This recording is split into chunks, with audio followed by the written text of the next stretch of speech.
Game changer మూవీకి తెలంగాణ సంక్రాంతి సినిమాలకు తెలంగాణ సర్కార్ షాక్ ఇచ్చింది. హైకోర్టు ఆదేశాలతో స్పెషల్ షోలు టికెట్ ధరల పెంపు నిర్ణయాన్ని వెనక్కి తీసుకుంది. ఇకపై తెల్లవారుజామున స్పెషల్ షోలకు అనుమతి లేదని ప్రభుత్వం స్పష్టం చేసింది. ప్రజల ఆరోగ్యం భద్రత నేపథ్యంలో సినిమాల స్పెషల్ షోలకు అనుమతించబోమని రాష్ట్ర ప్రభుత్వం ఉత్తర్వుల్లో పేర్కొంది. భారీ బడ్జెట్తో తెరకెక్కిన గేమ్ చేంజర్ చిత్రానికి చిత్ర యూనిట్ విజ్ఞప్తితో టికెట్ ధరల పెంపునకు తెలంగాణ ప్రభుత్వం అనుమతి ఇచ్చింది. అలాగే గేమ్ చేంజర్ విడుదల రోజు ఉదయం 4 గంటలకు 6 గంటలకు షోలకు అనుమతి ఇచ్చింది. సినిమా విడుదల రోజు సింగిల్ స్క్రీన్స్ లో టికెట్ల రేటుపై ₹100, మల్టీప్లెక్స్ లో ₹120 పెంచుకునేందుకు అనుమతి ఇచ్చింది. జనవరి 11 నుంచి 19 వరకు 5 షోలకు సింగిల్ స్క్రీన్ లో ₹50, మల్టీప్లెక్స్ లో ₹100 పెంచుకునేందుకు వెసులుబాటు కల్పించింది.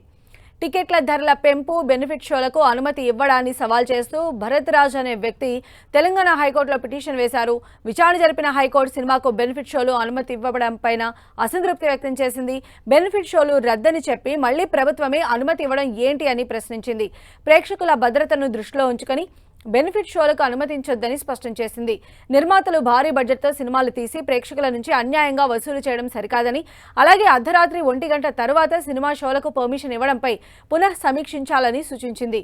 దీంతో స్పెషల్ షోలు టికెట్ల ధరల పెంపు నిర్ణయాన్ని తెలంగాణ ప్రభుత్వం వెనక్కి తీసుకుంది. అటు ఇప్పటికే ఏపీ ప్రభుత్వం కూడా గేమ్ చేంజర్, డాకు మహారాజ్ చిత్రాల అదనపు షోల నిర్ణయాన్ని ఉపసంహరించుకుంది. ఏపీ హైకోర్టు ఆదేశాలతో బెనిఫిట్ షోలపై రాష్ట్ర ప్రభుత్వం సవరణ చేసింది.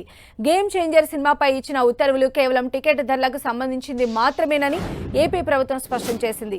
ఈ మేరకు అదనపు షోలపై మధ్యంతర ఉత్తర్వులు జారీ చేసింది.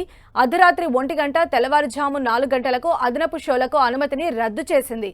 10 రోజుల పాటు రోజుకు 5 షోలకు మించకుండా సినిమా ప్రదర్శించుకోవచ్చని పేర్కొంది. రోజుకు 5 షోలలో 1 బెనిఫిట్ షోగా నిర్వహించుకోవచ్చని ఆదేశాలు జారీ చేసింది.